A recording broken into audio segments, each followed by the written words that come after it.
अयोध्या से पधारी दीदी गौरांगी जी कह रही थी अपने संबोधन में कि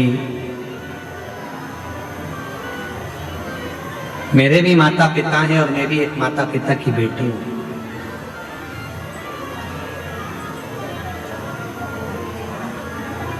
और दीदी कह रही थी किसी और वाले महाराज जी कहते हैं कि अपनी प्रत्येक बेटी को अपने माँ बाप को कन्यादान का मौका देना चाहिए।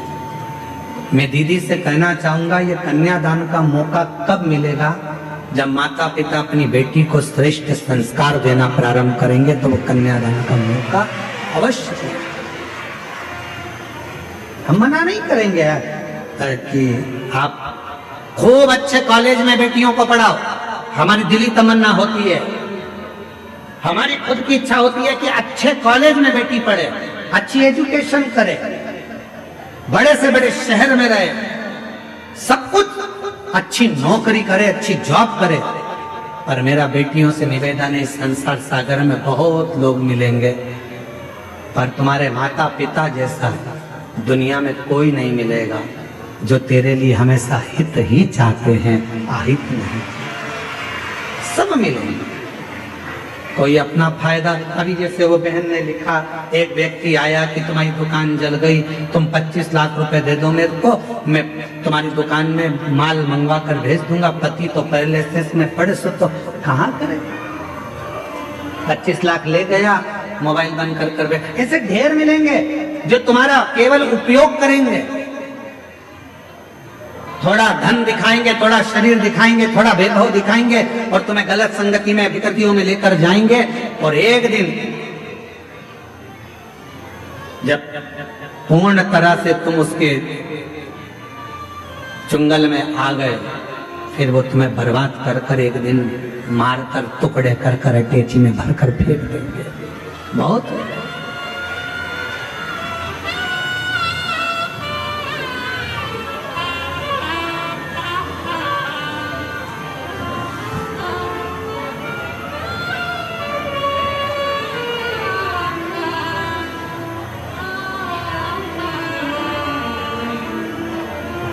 जब कोई कहता है ना कि वो मुझसे बहुत स्नेह करता है, वो मुझसे बहुत स्नेह करता है, वो मुझसे बहुत स्नेह करती है, और वो मैंने उसको अपने बातों में अपने तरीके से उसको अपने काबू में कर रखा है। शिव महापुराण की कथा कहती है कि अपने जीवन को ऐसा मत बनाना कि आप किसी के काबू में रहें, आप स्वयं के काबू में रहें। स्वयं एक लाइन याद रखो, मैं चाहे ये करूं, मैं चाहे वो करूं, मेरी।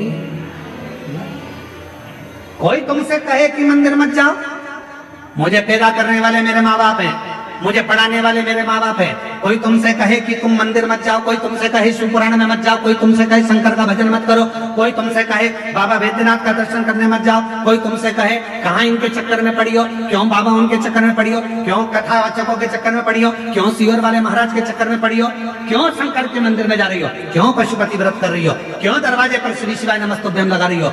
मोहल्ले के लोग, दुनिया के लोग, रिश्तेदार लोग यदि तुम्हारे पास आकर तुम्हें इस तरह का ज्ञान दे तो उनके हाथ जोड़कर कहना, मुझे जन्म देने वाले तुम नहीं हो, मुझे पढ़ाने वाले तुम नहीं हो, मेरी परवरिश करने वाले तुम नहीं हो, मैं मेरे माँ बाप का खाती हूँ, अपने विचार से जीती हूँ, मैं किसी की सुनती नहीं।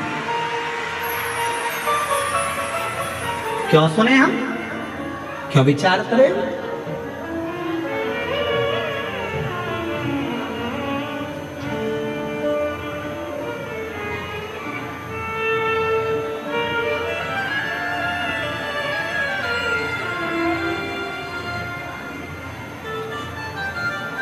क्यों विचार करें हम इस चीज का? ये सब विचारण नहीं है, हम किसी के कहने पर नहीं चलते। हम तो बाबा के भरोसे चलते हैं, हम तो बाबा के भरोसे चलते हैं। ये दुनिया वाले जलते हैं, ये दुनिया वाले जलते हैं, हम तो बाबा के भरोसे चलते